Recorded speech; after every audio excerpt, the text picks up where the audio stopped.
the screen. Joe, help.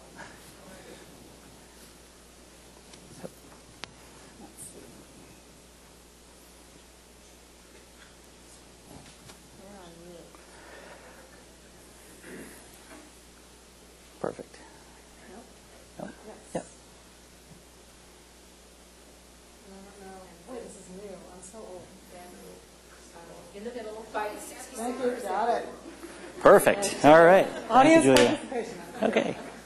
Well, I really appreciate being here and looking out at the audience. I'm not sure if this is a combination of the topic or the fact that, number one, Julia gives free beer afterwards. Number two, part of the audience is taking it for credit and they have to be here. And then part of the audience works in the National Marine Fisheries Service and they want to hear what the budget's going to look like next year. Those guys from Alaska Center for sure. So all the rest of you who aren't in those three groups, I really appreciate you being here. So to the topic, what I'd like to do is talk a little bit about some of the issues that Liz talked about, and that is how do we actually move from where we are in a lot of the sectoral domains that we constantly talk about, and of course being in a fisheries building and being in a fisheries service, our domain of choice is fisheries, to a broader ecosystem context of what we're trying to do. So what I want to do is to briefly talk about three subject areas. Let's see if I can get this right. Yes. The first one is in terms of fisheries and ecosystem science. Are we there yet? Where is there? And how will we know when we get there? That is the whole issue of what is ecosystem-based management or ecosystem approaches to management all about? And when will we know when we cross the threshold? Secondly, I want to talk about the Mexican standoff, and that is where do science and management actually have an interface, and who's driving the bus? And the last thing I want to talk about was filling the gaps, both in terms of the management institutions we have, the science that we are all trying to produce to meet those demands, and the institutions themselves. And there seem to be gaps all over the three legs of this stool in terms of actually meeting some of the requirements that people want to put on us. So in terms of ecosystem-based management, and I know when Admiral Watkins was doing the U.S. Ocean Commission, the first question he heard a lot was, when he was out there, was ecosystem-based management, we don't know what it is. Second question was, we don't know how to do it. Third observation was, but we know we need it by some people. And then the other reaction was, it's just a left-wing conspiracy. We don't want anything to do with it.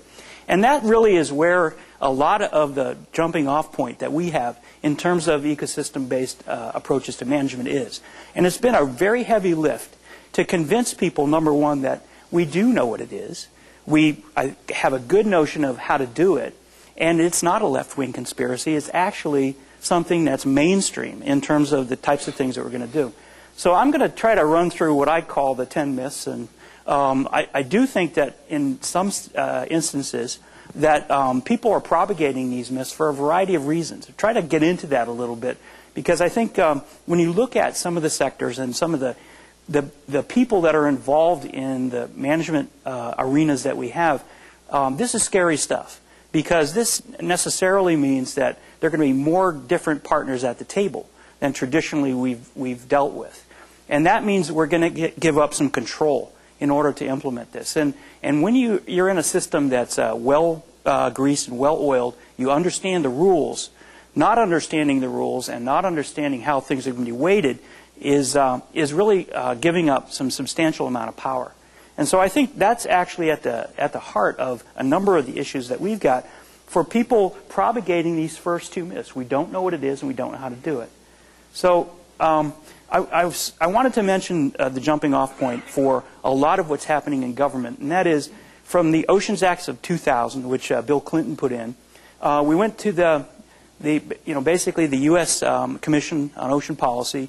They published their report during President Bush's administration, and from that, the administration's response was the U.S. Ocean Action Plan. Now, of course, we're coming to the end of the administration of President Bush, and we're trying to actually loop back around and see what did we implement in all those actions in the U.S. Ocean Action Plan. And what are we going to do for an encore?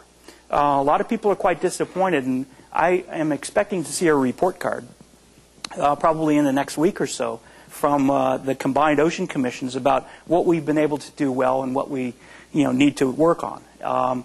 And I would suspect that the biggest issue that they're going to hit us on is the amount of funding going into marine science and marine management as well. But nevertheless, this report and the Pew Ocean report had as probably one of their central recommendations that we should pursue an ecosystem-based management approach for the variety of living marine resources and coastal issues that we've got. And so, since this is taken up in the action plan, a number of the federal agencies have been trying to actually figure out what is it, how do we do it, and what are the gaps. And so that's really where the starting point is. So I contend that this issue of the ecosystem approaches not being well defined and we don't know how to do them is in fact a myth. If you look at the history of fishery science and science in the oceans in general, there's a tremendous amount of effort that's been put in not only for doing basic inventories of things of interest, for example fishes, but also trying to understand the food production chain and the various impacts of a whole variety of human activities in terms of the output, obviously, of things like fish, but also the variability in the ecosystems. And there are large programs all over the country that are trying to understand the production cycle and its variability and how that relates to things like fisheries management. In terms of NOAA's input on this, and NOAA, I'll take the hit for NOAA. It's been trying to push this along in the federal agencies. We really do believe that this is part of our culture, to implement things in an ecosystem approach, because we have a number of management parts of our agency who actually need to work harder together. For example, fisheries management, marine sanctuaries, coastal estuarine sites, and those things. Those are tough problems when you're trying to reconcile across traditional domains. We need some sort of approach that helps to meld those things together. So we've done a lot of work on trying to look at the characteristics of ecosystem management. And we've done a few things like sort of defining what we think the characteristics are.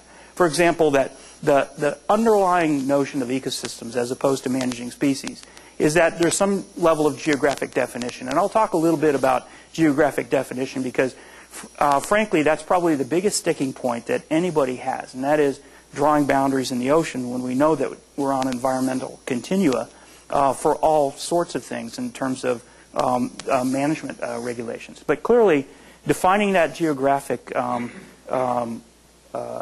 boundary around a set of management problems is a key principle. Secondly, that ecosystem-based management is adaptive.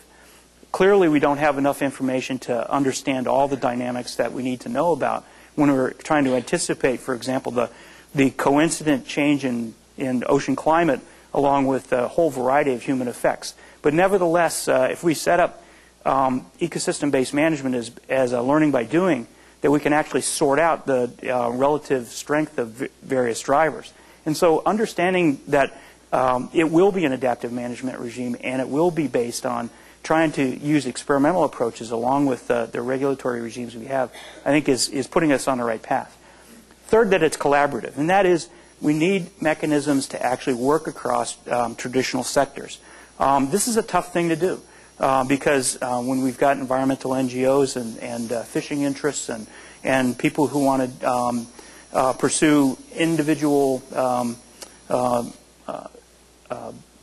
parts of the ecosystem, for example, seabirds and other things, they all come with a different perspective. And trying to understand how we can collaborate for these kind of win-win situations is important.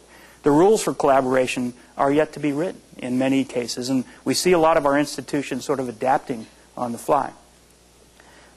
Next, that it takes uncertainties into account and responds to multiple influential factors.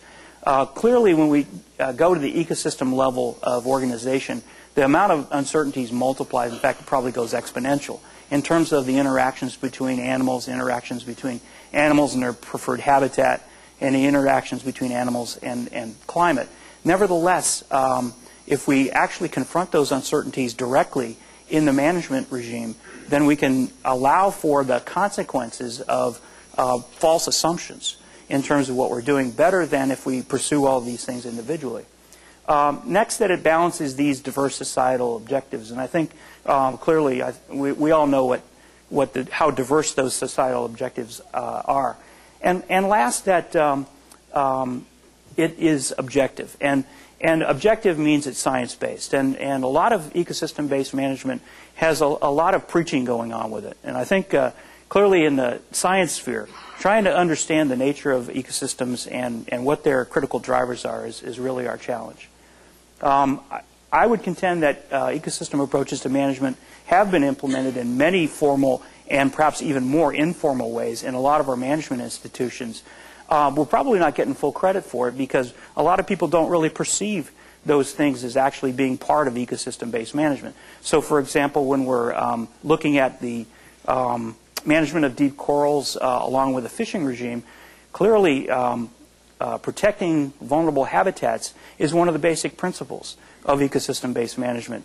Yeah, but it's not necessarily booked that way. It's basically as various regimes start responding to diverse societal needs, having a management institution that actually grows along with the challenges as they emerge is a key principle of trying to be adaptive in terms of using the current management mechanisms we have. So in terms of ecosystem approaches, our agency has gone as far as to look at definitions of ecosystem approaches, and you can read the sort of textbook one. I really like Dave Gaithel's definition. He's a fishery management council member in New England, and couldn't say it better myself.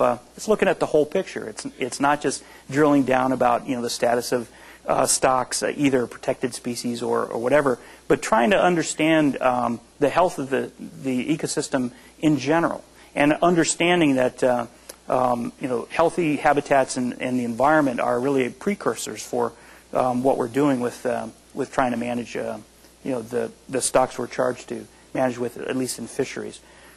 There's a lot of visceral understanding of this, and I can tell you that in trying to work with Congress and other parts of the government, they don't really understand the top definition. They really understand the last one.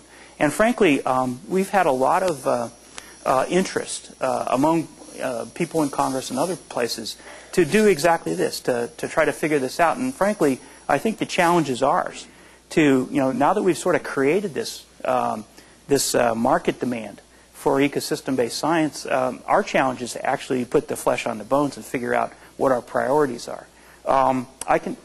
It's very interesting. A dozen years or so ago, we could have never taken the ecosystem context up on Capitol Hill or other places, partially because a lot of the other sectors were saying, no, that's too diffuse, we don't know what it is. But I think with the two Ocean Commission reports and sort of a constant push from a lot of different areas, we're starting to see the needle flip a little bit. And that's very important because there's all sorts of studies that we know we need for managing the charismatic species that we've never been able to do because we haven't been able to collect data across all of the parts of the ecosystem in order to inform those other things. And so we're quite hopeful that a number of things that we're talking about here in terms of the science supporting ecosystems will actually sort of see the light of day. So in terms of these characteristics, I wanted to talk about the issue of geographic specificity. Because in order for a set of problems to be grounded in a particular geography, that geography has to be scalable. A lot of the problems that we're dealing with, for example, the Puget Sound Partnership, clearly there's a focus on that domain, but it's nested within a larger marine ecosystem. You really certainly have to know that what's going on in the large scale in order to inform the small scale, but many of the decisions you're going to make require information on that very localized scale. And so there really is no one scale that's going to fit all the natures of the problems that we're dealing with. And so understanding that we need a flexible geography in order to do this is, I think, one of the main characteristics of ecosystem-based management. The second sort of myth I want to talk about was the requirement that we necessarily have to have a paradigm shift in our management institutions and our science in order to actually support ecosystem-based management. Actually, if you look at a lot of our institutions, be it water quality institutions or natural resource management, they're really starting to push the edges of their traditional management focus. And we see, for example, a lot of the implementing legislation starting to push out in areas where it really never was before. And I'll just cite the reauthorization of the Magnuson Act, where new legislation was put in there to specifically manage deep coral habitat, and certainly the people in the northwest here know that that's an important part. Prior to Magnuson, there really was no direct way for us to limit threats in those vulnerable habitats unless we sort of bootstrapped our way to it by doing things like calling it essential fish habitat for fish species. And frankly, I think we were on a little bit of thin ice when we tried to do some of those things. This gives the direct authority. So why is that related to fishing? Well, of course, fishing is the major threat to many of these habitats. But clearly it says that we're going to try to use some existing authorities we have and move out to address issues that different sectors are trying to bring to the table. And certainly the environmental NGOs were very prominent in trying to get that management authority. And there's a number of other authorities in Magnuson and some of these other pieces of legislation that will be more powerful over time. So I actually think that if you look at the legislation and you look at the management institutions we've got, a lot of them are starting to adapt. I can tell you in terms of water quality, for example, in the Chesapeake Bay, the Environmental Protection Agency has overall water quality authority, but it's a real interesting scenario because there's a contention there that management of the living resources actually is influencing water quality. And so, if you're, a strict water quality manager, you're saying it's what's coming out of the sewer pipes and other things. But if you accept the fact that you need to understand water quality in an ecosystem context, then you actually start to see the threads of different management authorities growing together, which is, the evolutionary part of these things. Now, whether or not we can actually get to the really difficult multiple sector management problems through the existing management regimes that we've got is really probably the $64,000 question. How do we actually take very diverse things where there's a stark contrast in what we need to do? And are our institutions capable of doing that? Now, I'll talk a little bit about that at the end, about whether we have any gaps in the institutions in order to do this. So one of the issues I wanted to highlight was I often hear that managers, and it's fisheries and other sectors, say, we'll incorporate ecosystem-based management principles if you can give us some science that tells us the importance of various issues that we're dealing with. And then you talk to the scientists, and they'll go back to the managers and say, well, you tell us what problems you want us to solve, and we'll do the science for it. And so I think what we've done is in some sense, got to what I'm calling the Mexican standoff, where the science and the policy and the management institutions are all saying, you take the first step out there and tell us, what you need, what we need to do, or what you need to do, and we'll go ahead and move out to it. Unfortunately, I think we got stuck there for a while. Partly because resources are scarce all over all of government and society, and partly because it's a place where we've never been before. I'm actually hopeful that we're beyond this, that we're starting to see management authorities say, look, for example, predator-prey interrelationships. They're difficult things to understand. They take time. You have to observe populations over time, and you have to have some really expensive science in order to do those kinds of things. But nevertheless, managers want to know, what's the optimization of the whole system, taking into account predator-prey, for example. And even more importantly, how do traditional sectors, which have their own management outcomes, do better in terms of trying to understand what we need to do as far as an overall view of the ecosystem? And I think that, again, the Puget Sound Partnership is probably breaking some new ground here in terms of trying to look at a multitude of outcomes across these traditional sectoral domains, as well as a whole broad spectrum of local, state, and federal government authorities. So I wanted to talk about this issue about sectors in a little more detail. I contend, and I think it's pretty clear, that one of the problems that's limited ecosystem-based management in the past is that if you look at the traditional sectors, and in this case it's natural resource management sectors like, for example, fisheries and protected resources, and other domains like water quality and coastal modifications. If you look at the costs and benefits to those sectors, clearly the two sectors on the bottom, the two sectors on the top are highly dependent on what goes on in water quality and coastal management, habitat management. But what's in it for the water quality managers and the coastal managers who are looking at, you know, very substantial economic benefits for these modifications? And in the past, what's happened is, because of the asymmetry of the, you know, I'm going to give up something and what am I going to get back, we haven't seen those management regimes participating very well. So this, again, begs the question, should there be an umbrella over all of this thing with a set of outcomes that, you know, we can all agree on are important for society? And frankly, I think this was at the heart of a few of the proposals that the U.S. Ocean Commission and in particular the Pew Commission had about regional ecosystem governance. Now, regional ecosystem governance really hasn't gone anywhere, other than there's a bill in Congress rattling around trying to grant the authority for that. But, you know, if I had to sort of put money on this right now, I'd say that's not going anywhere. And it's because of these multiple asymmetric domains in terms of the costs and benefits of doing business. Everybody's afraid of another layer of government which would actually impose new requirements, in particular on the bottom two, but maybe in terms of the top two as well, in terms of the overall outcomes for ecosystems. The management systems for all of these individual boxes are well worked out. There's monitoring systems for those. There's also targets and thresholds for all of these. And so when you start looking at different targets and thresholds, for example, an index of biodiversity as a controlling mechanism, that scares everybody in one of these domains. And so if I had to sort of put money on it right now, I'd say that that would be a hard push for us to actually incorporate.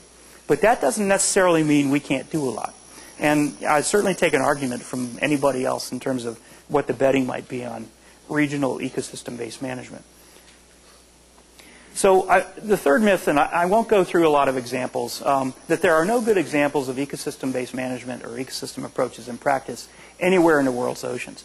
I think even since the Ocean Commission report was put out, we're starting to see a lot of things happening both at the very local scale, at the regional scale, and the international scale. A couple of things are very exciting. A number of the states have started to get together. For example, the three Western governors in their agreement in Oregon, Washington, and California, a parallel system in the Gulf of Mexico, and an interesting one starting to happen in the New England states. And what we're seeing is that there's a big push from the states themselves to harmonize their management and to try to accomplish some of these goals, which is refreshing because it's very difficult at the federal level to try to get this kind of push going because the interests are so diverse around the country.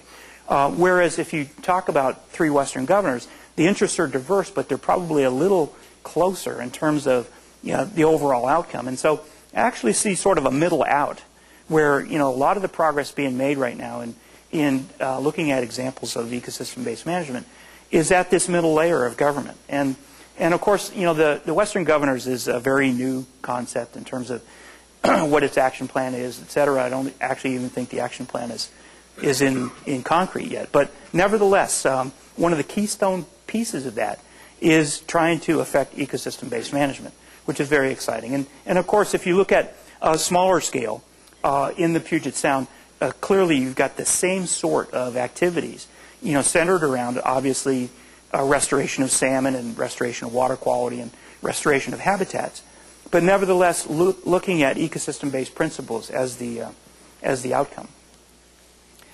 Myth number 4, that there's insufficient information for any area currently available to answer the ecosystem questions necessary to support ecosystem approaches to management. If we waited around for all the answers in any of the domains, we'd never do anything. And I think that's actually one of the things that we need to accept, that there's lots of questions that we've got about what's going on. But one of the critical issues is, and this is where modeling is so important, a lot of the management we do, for example, in fisheries, assumes interactions don't occur, or that they occur in sort of an average level. For example, predation mortality. And that's fine. It incorporates those interactions implicitly. But what's the potential downside of making that assumption when, in fact, the interactions are different? And so there's a large scope there to understand the risks and the benefits of actually incorporating or not incorporating these ecosystem interactions. And a lot we can do to try to frame these policy choices in terms of the unknowns we've got. And I think that's very important focus, because it says we're going to go ahead and assume that, sort of in the null model, that those interactions are not important relative to the primary drivers of human activities, versus an approach that says, what would be the consequences if that assumption was wrong? And I actually think that if we start to cast some of the models that we're looking at in terms of those risk factors, we can articulate the value of knowledge, in particular in ecosystem science. And I think that's going to actually be coming more and more into play when we start to look at these fundamental interactions between various sectors that we're dealing with. Just to motivate this notion about information, clearly, we're missing a lot, but actually, we also have a tremendous amount of information that's out there. And I just have a couple of slides to sort of motivate this. Number one, we know a lot about primary productivity and how it varies around the country. Now, these are all these data from CWIFS, and I don't know if you've been paying attention, but CWIFS is not operational right now. But nevertheless, there's lots of information about how primary productivity varies around the world and also in local areas. But interestingly, there's a tremendous amount of information at higher trophic levels. This is a compilation of all the zooplankton sampling that's done around the country through National Marine Fisheries Service cruises. And when you look at it, I mean, we've clearly got a tremendous amount of information up the West Coast, out in Alaska, et cetera, that actually allows us to link primary productivity to zooplankton production. And in fact, if you start looking at things like larval fishes as well, there's a tremendous amount of data that exists out in various agencies, in localities, and universities, et cetera, that bear on this, the whole notion of trying to understand ecosystem dynamics. And I think one of the challenges we have, instead of creating new data collection programs, to actually pull all the data we have together, and I'll talk a little bit about that in a minute, in terms of some of the science approaches to actually try to close the gap a little bit. Myth number 5, that ecosystem approaches to management are too difficult to apply in multinational regional management organizations and can only apply in a few developed countries in the world that have the technical and financial resources to support it. It's very interesting because, and I put a note to myself here, think cell phones. If you go to any place in the developing world, they don't necessarily have a lot of telephones based on telephone poles and wires. But what you see is a pervasive amount of cell phone activity in a lot of those areas. In fact, some of the people are higher rates of cell phone use than people in the developed world.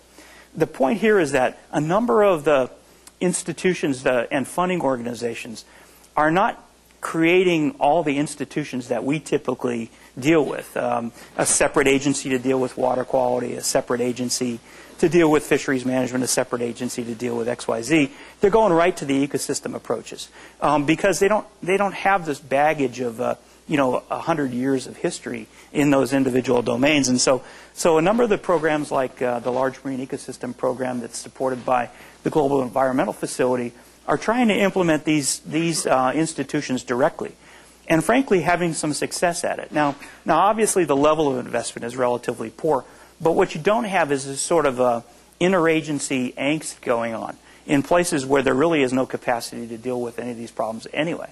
And so I actually think in some sense we may actually see some of the developing world countries moving well past us because of the legacy of some of our institutions and the inertia that actually comes with them. We'll have to see how this develops. kind one. And this is the large marine ecosystems of the world. I'm sure people have seen this one. Some of these programs, for example, along the Gold Coast of Africa, really interesting programs. A number of countries are actually at war with each other, but they're participating in large marine ecosystem programs at the same time, which is, I find, refreshing. Okay. I guess this is not unlike war, in some of the things we deal with. So there are no existing principles or guidelines for implementing EAM. Actually, if you look at the literature in the last 5 years, we're getting deluged with guidelines and principles and goals. There's lots of guidelines, and frankly, they all converge around the same themes in terms of collaborative governance, understanding uncertainties, trying to incorporate climate change in living resource management, trying to look at an open process that allows various sectors to play in a transparent system that people can believe in and invest in. And basically, the whole notion of an adaptive approach where the lack of knowledge is not an excuse for acting. And all of the various sets of principles really focus around that. And I wanted to put up the CBD principles because this is really interesting. This wasn't necessarily a set of marine principles. These were basically principles that were looking at land, water, living marine resources, and a number of things. If you look at those principles, they're all really interesting ones. They're all kind of key to what we would need. Decentralizing to the lowest appropriate level. Again, getting into this what's the right set of boundaries around an ecosystem thing. Now, I'll talk about that one in a couple of minutes because it's a really interesting one, and there's some non-intuitive bits to that one. Considering the impacts on adjacent ecosystems. That is, trying to understand the hierarchical nature of the problems that we're dealing with.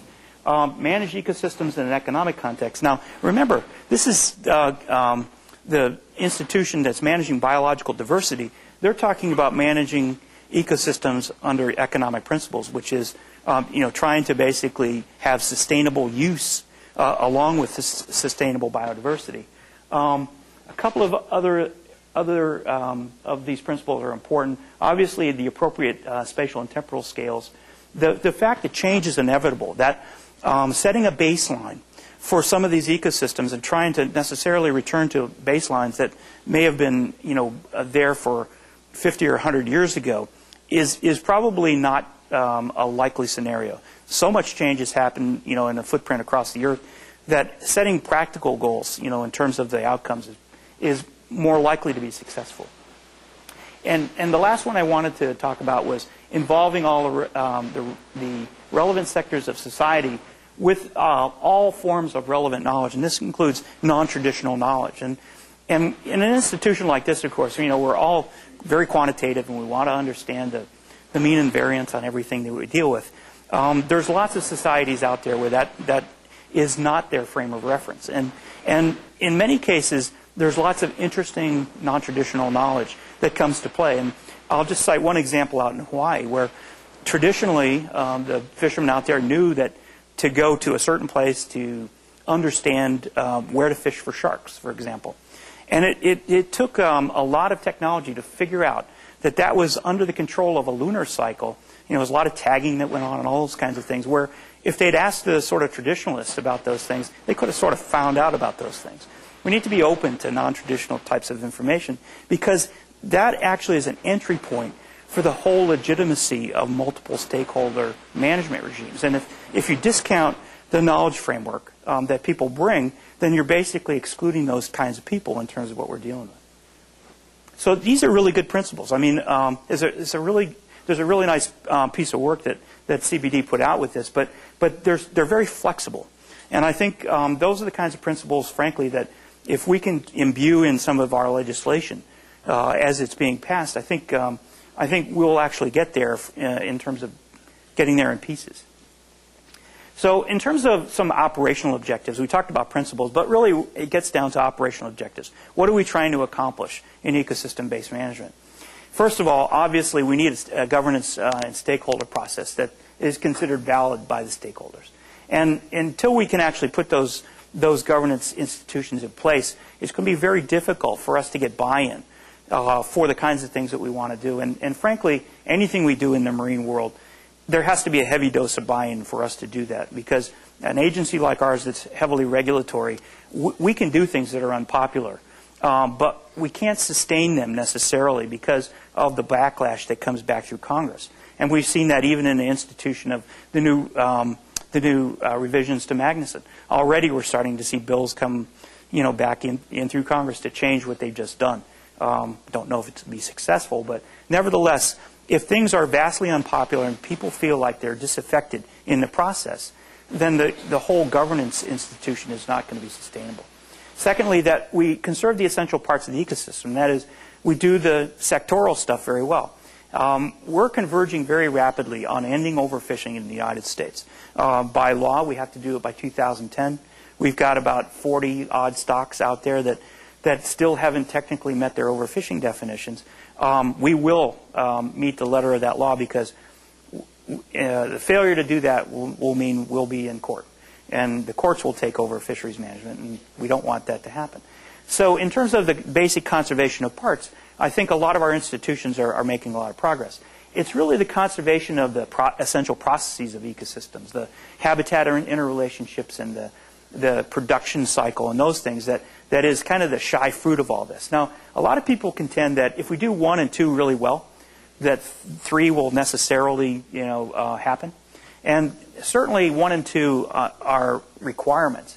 But I don't think 3 necessarily is going to happen without some attention on those things explicitly. And so, this is sort of an area of constant debate, among practitioners. But nevertheless, I think if we look at the objectives for management, we've done 1 pretty well. We probably need to do 1 a little bit better if we start to talk about broadening this out among sectors.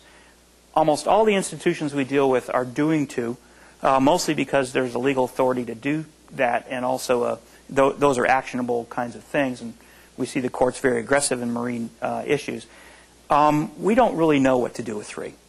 There's been a lot of thought about maintaining ecosystem structure and function, and a lot of good theoretical work, but how can we translate that into real-world sort of metrics that we can use in those management processes?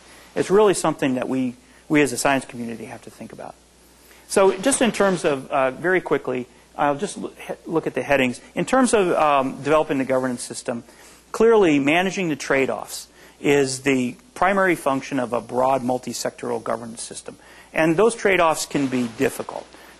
Sometimes you can find win-win situations, but usually they're not. That means you're going to have to make some hard choices. And we need to come up with tools that allow the decision makers to actually frame those decisions in bioeconomic terms so that there's a basis rather than a political one for making hard choices. Adaptive approaches to management, clearly these are important aspects that we need to talk to people about. One of the interesting pushbacks we get on adaptive management is we talk about adaptive management in the sort of slang part of that, where if something doesn't work, we change it. We also talk about it in the Carl Walters mode, where adaptive management is a highly scientific thing driven by alternative hypotheses and rejection of failed hypotheses. But when we take that out to groups of fishermen, fishermen do not want to be part of an experiment. They're not experimental animals, and they reject that notion that somehow we're going to basically manipulate their lives until we can figure out a null hypothesis. So we need to be very careful about using this language, particularly in the hard sciences in terms of how it actually works. Nevertheless, that's exactly what we need to do, because just saying a policy failed in terms of monitoring something, you don't actually know why it failed unless you actually can construct testable hypotheses. And so that's a real challenge for us. And again, this whole notion about boundaries, and I'll talk about it in a second. The second part of conserving and managing essential ecosystem parts. I think we've done a pretty good job, particularly in the protected resources and the target species, of protecting and conserving the things that are the objects of people's affections. The fishery stocks, the charismatic species. We can go back and forth on individual species, but clearly the trends in a lot of these species are up. So it's really gone down to, I think, a sort of a different level. And that is, the sort of bycatch and the species that are sort of along for the ride.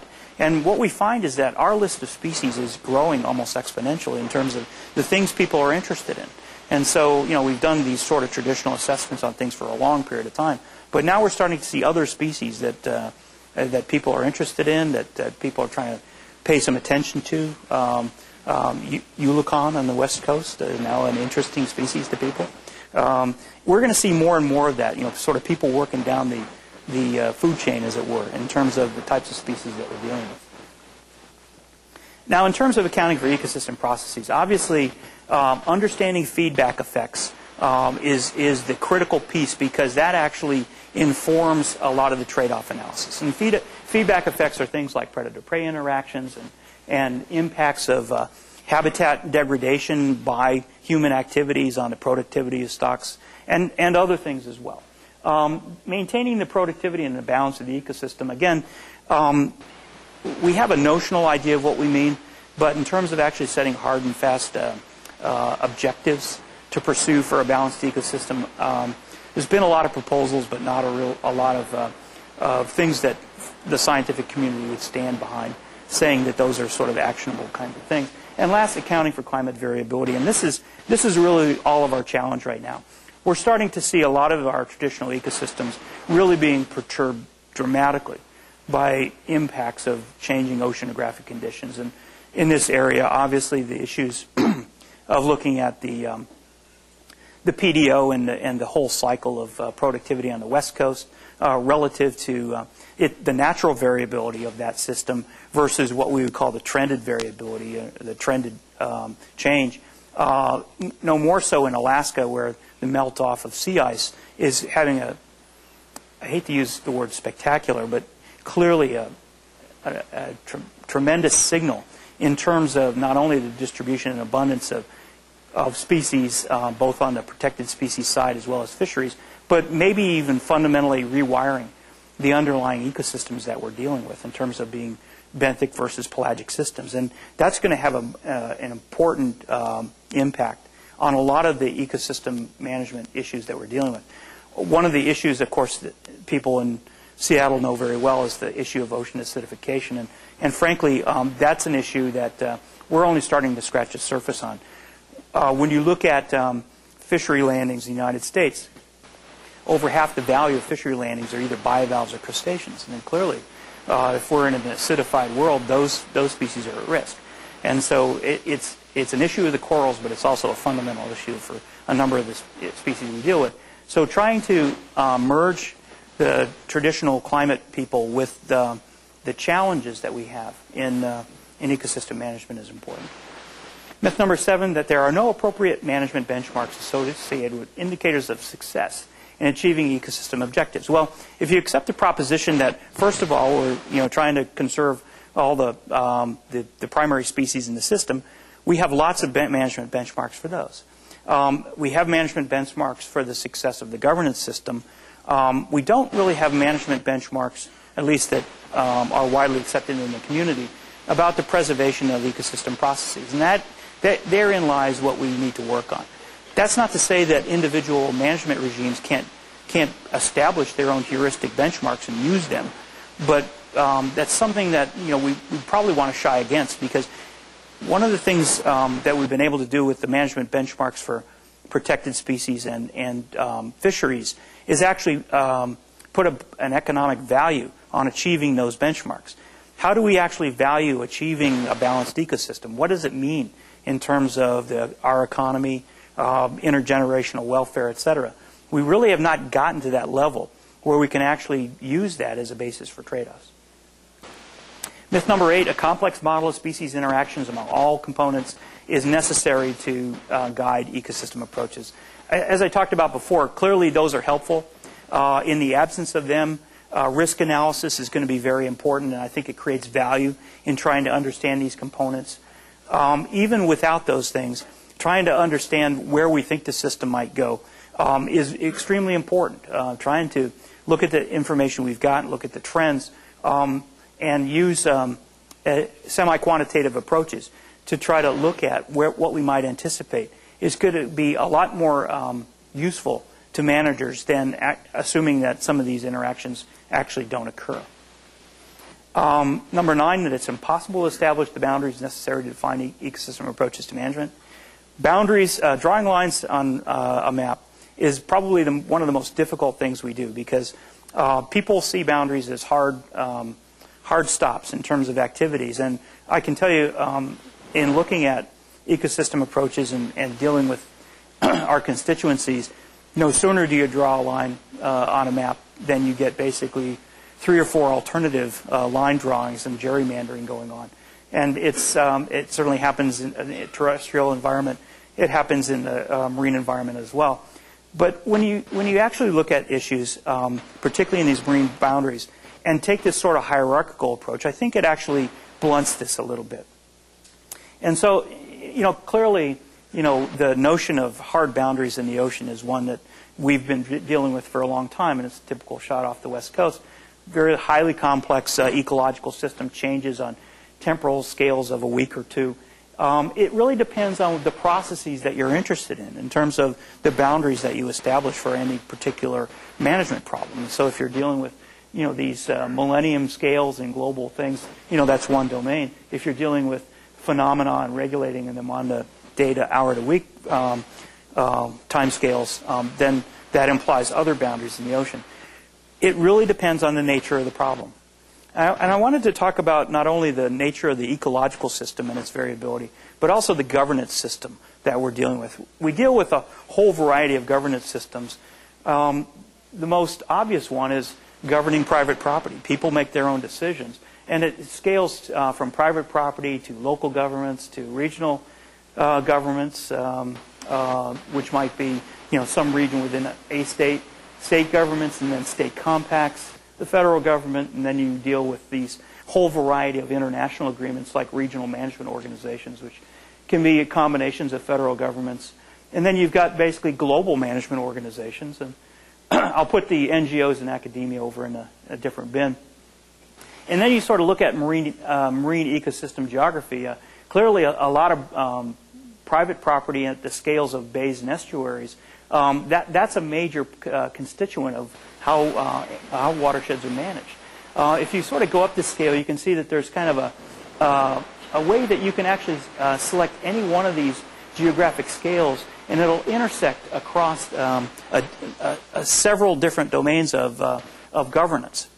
And the reason I draw this is if you look at that and say a large marine ecosystem level of management, you can see that it intersects primarily at the federal government and in some cases regional multinationals and the global scales.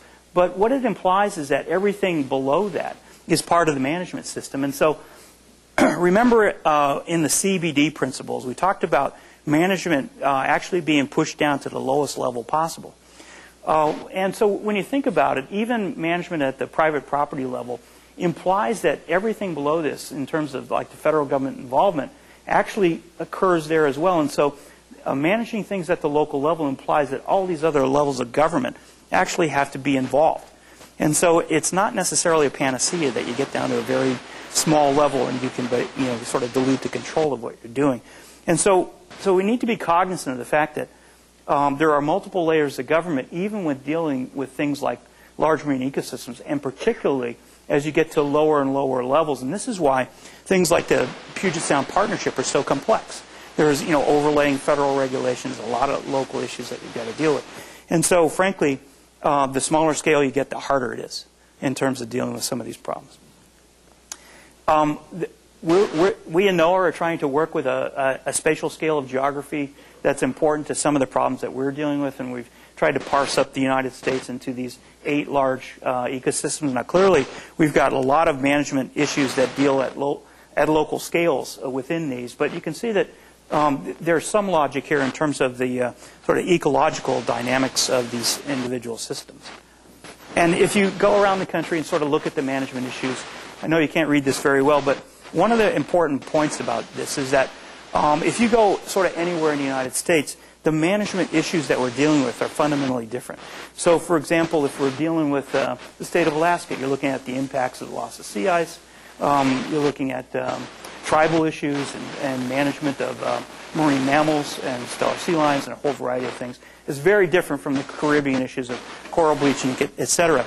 The important point here is that if you're doing ecosystem-based management, it's not one set of governance institutions that you're dealing with, because the nature of the problems that you're dealing with is so very different.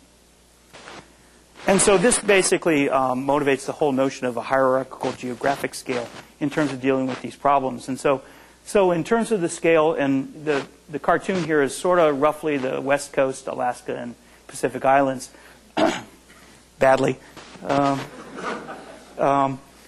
The point is, you can do ecosystem-based management on things like the Puget Sound or San Francisco Bay or marine sanctuaries in Southern California, but that's nested within a larger system. And frankly, the smaller you get in terms of some of these management issues that you're dealing with, the more they're dominated by external forces on the system. And so if we're dealing with some sanctuaries down here, clearly we've got issues there, but they're dominated by physical forcing.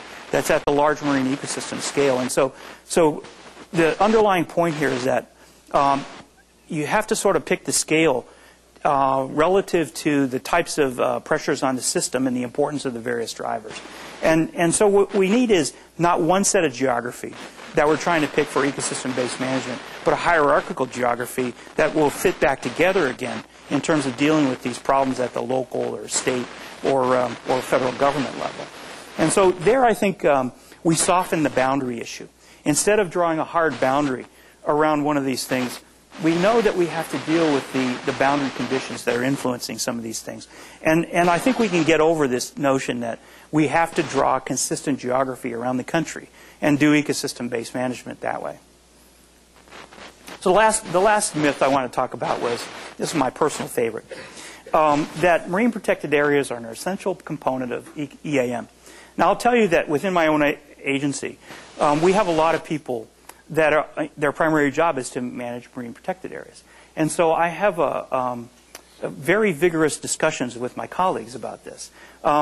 Clearly, marine protected areas, if you look at any map around the country, there are an enormous number of closures that we've got in various stripes around the country. In fact, if you look at the map, it's hard to figure out what's open sometimes.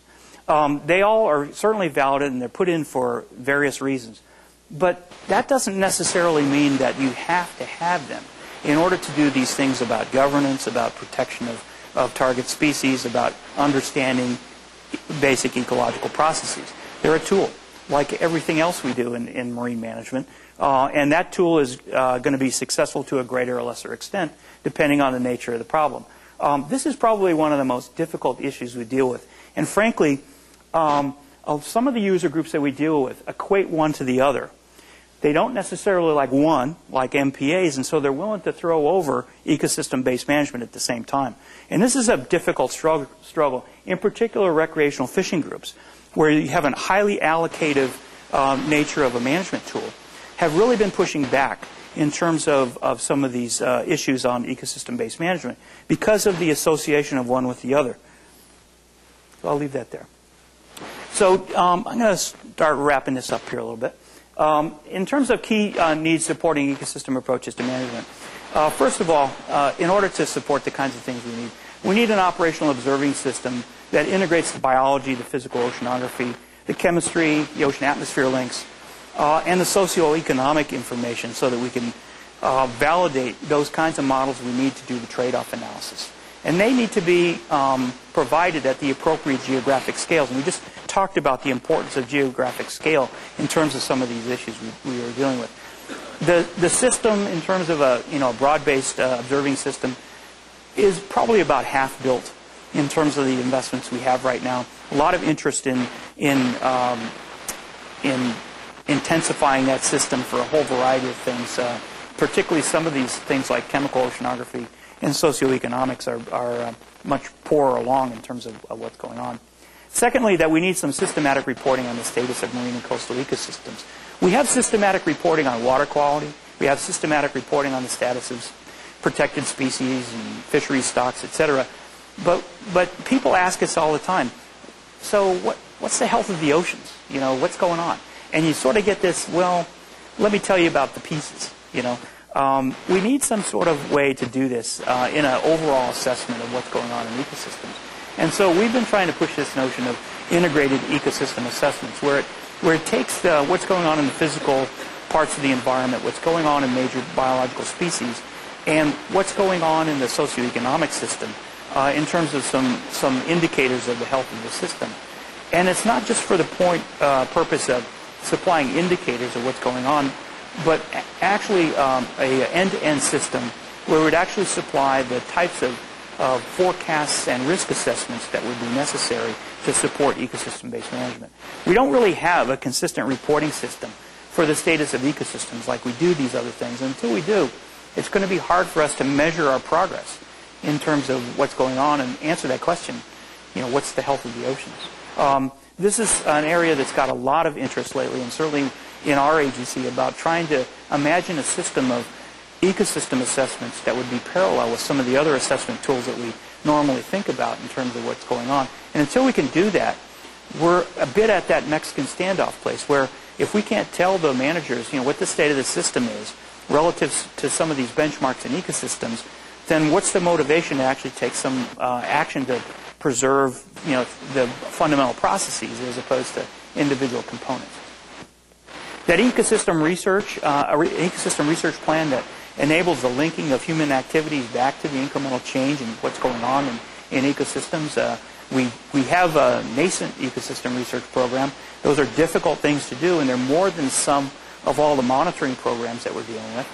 And last, a set of decision support tools where managers can actually ask what-if questions about the status of the ecosystem relative to all those multiple sectors that we're dealing with. And so we have a big challenge in terms of trying to support ecosystem approaches. In terms of decision support tools, clearly we need a management information system that supplies all that observing information, that we have ecosystem indicators and assessments, a bioeconomic assessment that allows us to do the what-if scenarios and the cost-benefit analyses, and then frankly, because of all the uncertainties, formal risk assessments for many of the things that we're dealing with. So I'll end with my plea for integrated ecosystem assessments. There's a definition that we've been using in NOAA to try to make this point. I can say that this concept has actually gained some traction within not only our own agency in NOAA, but also within higher levels of government. And we're hopeful that we can actually sort of be the instrument on this one to try to motivate some of the other federal agencies to invest in this. Because frankly, no single agency, no single government, no single locality has all the components necessary to actually do these kinds of things. And so just to sort of look at this, the process of undertaking an integrated assessment means fundamentally that you have to define what you're interested in looking at. So this becomes a process and not just a product. That you need to identify the appropriate scales at which you're going to look at the ecosystems to determine the key issues that you want the system to inform about. So, for example, the issues in Alaska are going to be a lot different than the issues of ecosystem management in the Caribbean. That it incorporates the relevant ecosystem information, that targets and thresholds are determined so that you understand what hard limits that you're dealing with when you're dealing with the other institutions, that you evaluate the relationships between pressures, states, and indicators, and that you provide routine reporting and updates on the state of the nation's coastal and ocean ecosystems. And so we've come up with this, and students of this will understand that this is the traditional driver, pressure, state, impact, and response system, but the outside corners represent the science modules that would actually support a system of integrated assessments for the ocean. First of all, the development of indicators. And you know, we have a lot of data sets. We have a lot of time series. But making time series into informative indicators is really the trick in terms of doing this. And those indicators are going to tell us something about the underlying state of the system. Ecological models are critical to try to understand incremental changes in the drivers and pressures and what they mean for the state of the system. But of course, that needs to be linked to forecasts and risk assessments to understand the consequences of not achieving target states that you define in the system. And then after taking management choices, what is the actual response of the system as opposed to a modeled response to the system? And so this whole system becomes adaptive in terms of driving the underlying management. Let me just go to the last slide here. And that is, I wanted to try to encourage a little bit of debate about the future of ecosystem-based management.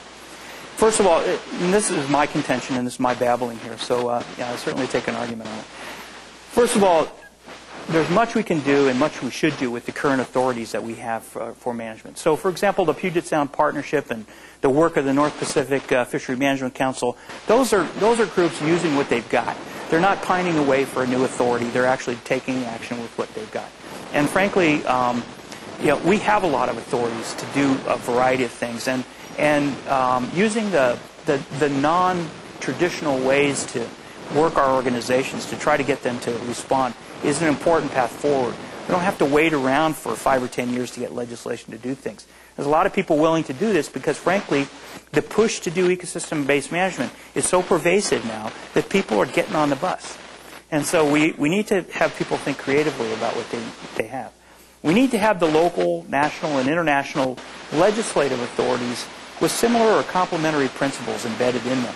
And that's actually a legislative strategy that NOAA is using in the reauthorization of its basic laws. So, for example, when we were doing Magnuson-Stevens Act reauthorization, we actually tried to get more ecosystem-related issues in there than actually came out of the bill. But nevertheless, we got the authority to do pilot programs and to follow up on some ecosystem principles stuff that was done 10 years ago when the thing was reauthorized. We didn't get as far as we wanted to, but I think the next reauthorization, if we're good at this and we've defined the need better and sort of quelled down some of these we don't know what it is and we don't know how to do it kind of questions, that we will be able to evolve that legislation. Interestingly, we're trying to work with the reauthorization of the Coastal Zone Management Act, the Coral Reef Conservation Act, and a whole variety of things that are important to put those ecosystem-based management principles in those laws as they're reauthorized. So it's sort of getting to this authorization by parts. So that begs the question, do we actually need a regional ecosystem governance overlay on the top of this? Now, I don't see necessarily that that's the impediment to doing lots of things. And clearly, there's lots of people who have a different opinion about this. But a lot of our institutions are evolving, some rather rapidly with what they've got. And I actually think that if we instituted something like this, it actually may stop a lot of things in its tracks, particularly as a new governance system would be up and running and trying to figure out how to work, as opposed to trying to see how far we can get with the authorities we have. And I'm sure there's lots of people with different opinions on that. The U.S. ocean policy has established a working model to get federal agencies together. This is something called the Committee on Ocean Policy, where the federal agencies get together monthly to talk about science and management issues. It's a good model. Will it persist across the new administration? Nobody knows. It was an executive order, and those are easily changed by new administrations. I think we've made some progress. To some extent, there are debating societies, but at least people are getting together where they haven't before. The science supporting ecosystem approaches needs to be coordinated. And we need a vision for some of the investments that we want to do. A lot of people have their own vision about what we need to do, but clearly we need to look at greater amounts of support for the things we're doing. And we need to do what the weather community is doing, and that is they're looking at observing systems with a very hard-nosed view towards optimizing the collection of very expensive information as opposed to just collecting a lot of stuff.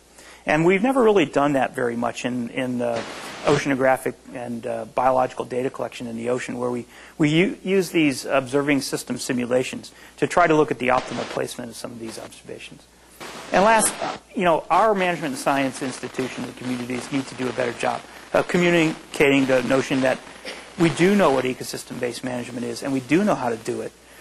These are tough problems, but nevertheless, they're tractable problems. And I think if we allow this notion that they're difficult problems, we don't know what it is, and we don't know how to do it, we're never going to get there. And so I think we've tried to push back when we hear that and challenge people that some of these things are actually myths as opposed to the hard realities of what we're dealing with. So with that, thank you very much for being so attentive.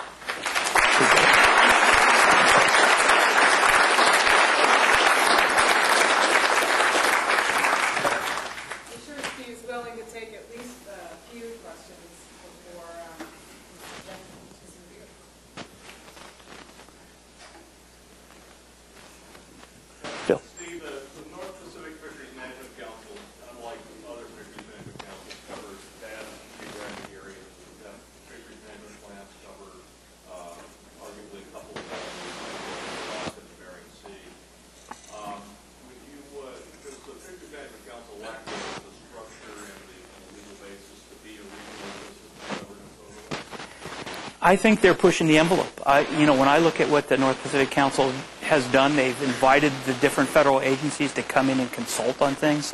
You're dealing with one state, so that's a pretty nice deal.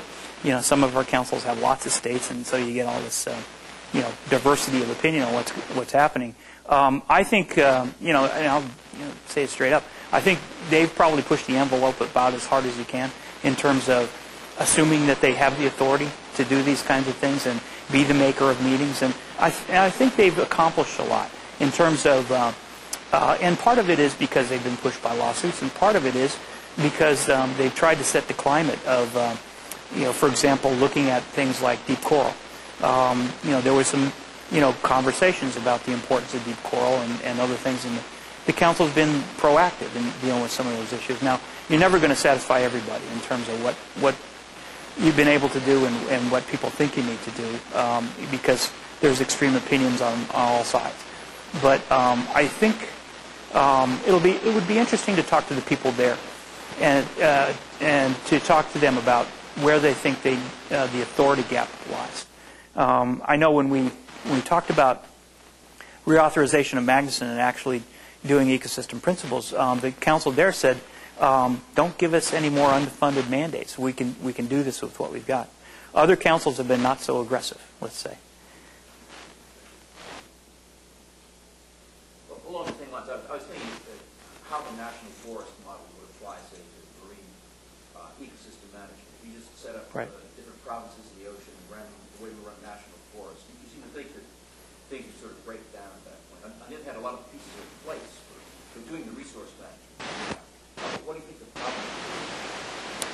Well, one of the of course, with national forests, I mean, the boundaries are defined, which is kind of it's a problem you don't necessarily have to deal with because the boundaries are handed to you.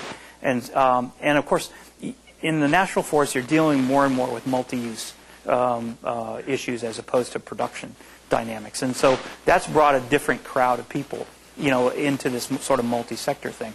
And you're starting to see, of course, multiple agencies involved in forest planning because of the nature of protected species management.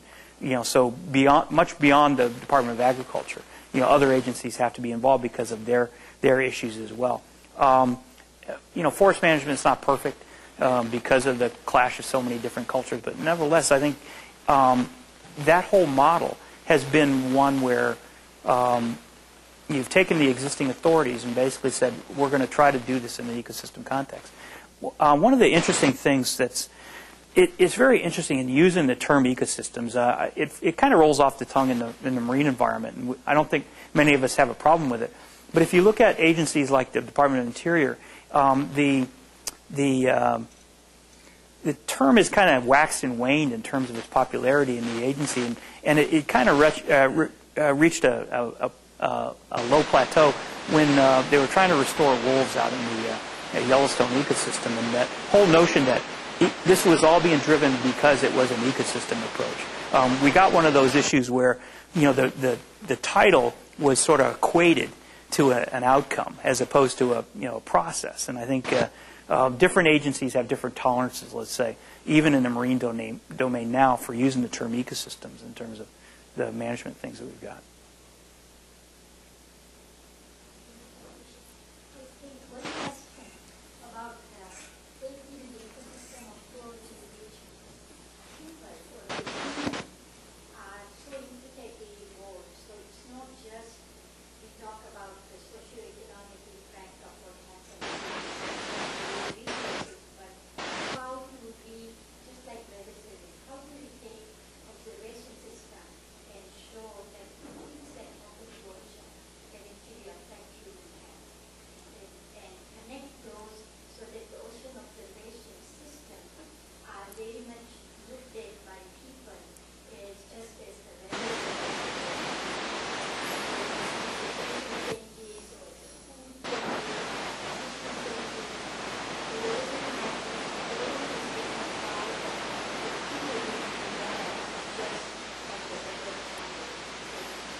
So there's two issues, I think, in your question. Number one, this notion that people are part of the ecosystem. And no other concept gets more, back and forth about, whether people are inherently a part of the system.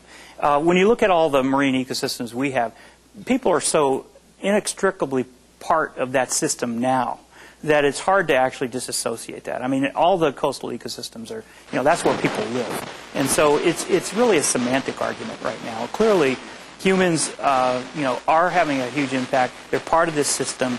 The systems are having an impact on humans, in terms of the issues you deal with, seafood safety and swimming and boating and, the whole variety of issues that are important to people. So I think if we come from the point of view that this is not just natural science and living marine resources that are being managed, but the whole nature of human interactions with the ocean.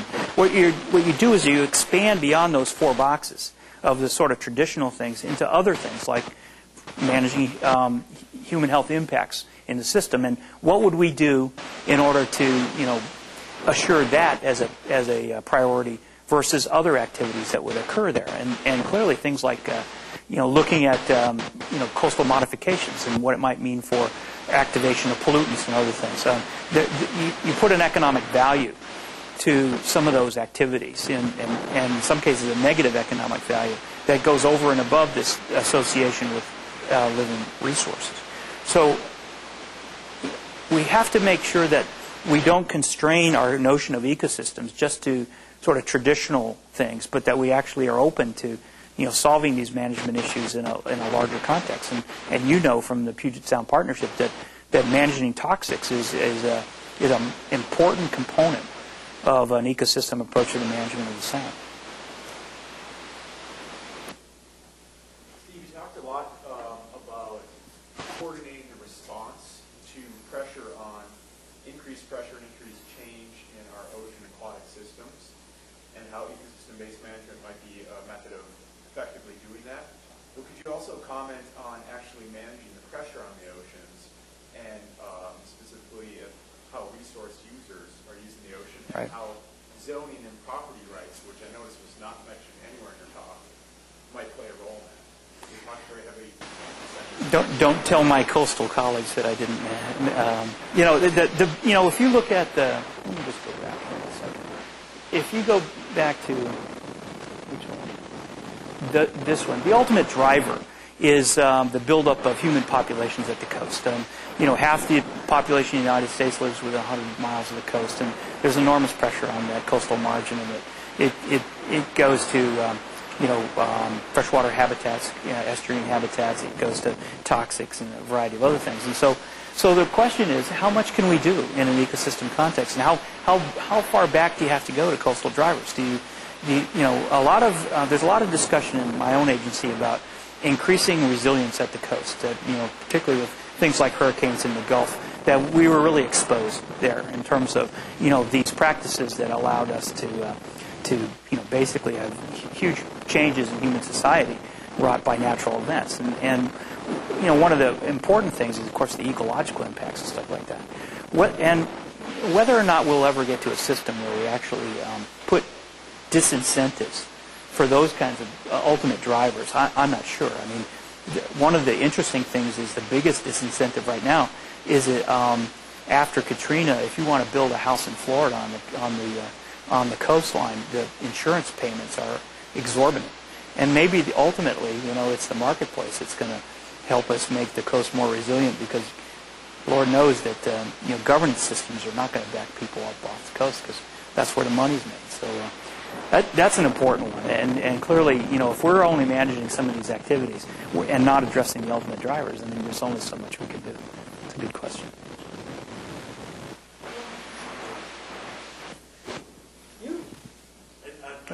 One of those employees you were talking about. Oh, good. It's not a budget issue. And I really agree with what you said, in terms of if we say that we can't do it, it's not going to happen. But it seems to be one of the big problems is just where you start drawing lines once you get beyond. One of the things that's so useful about the whole single species approach and MSY, all that kind of thing, is you can actually set reasonable numbers, and you can kind of come up with an effective management strategy. And once you start moving into things like ecosystem processes and maintaining structure and function and ecosystem parts, trying to come up with some kind of consensus on what's an acceptable level of a certain type of process or abundance of a certain ecosystem part seems like it's really difficult, especially doing it in a concrete enough fashion to be able to implement some kind of management where you shut down human activities when they start approaching some kind of threshold. There's been a lot of discussion on using indicators themselves without this indicators back to socioeconomic impacts kinds of things, because again, people are using these things primarily as time-referenced levels, as opposed to something being driven in a decision-theoretic part. And the way I sort of frame that is, a lot of times people will say, our management goal, for example, CO2, our management goal in CO2 is to get back to the level it was at some other point in time. We don't know what the relative impacts on society are of a certain delta in there, but people have a notional idea that we want to be a lot lower than we are right now. And you can accept a threshold of, say, what is it, 1980 or 1990 as the baseline.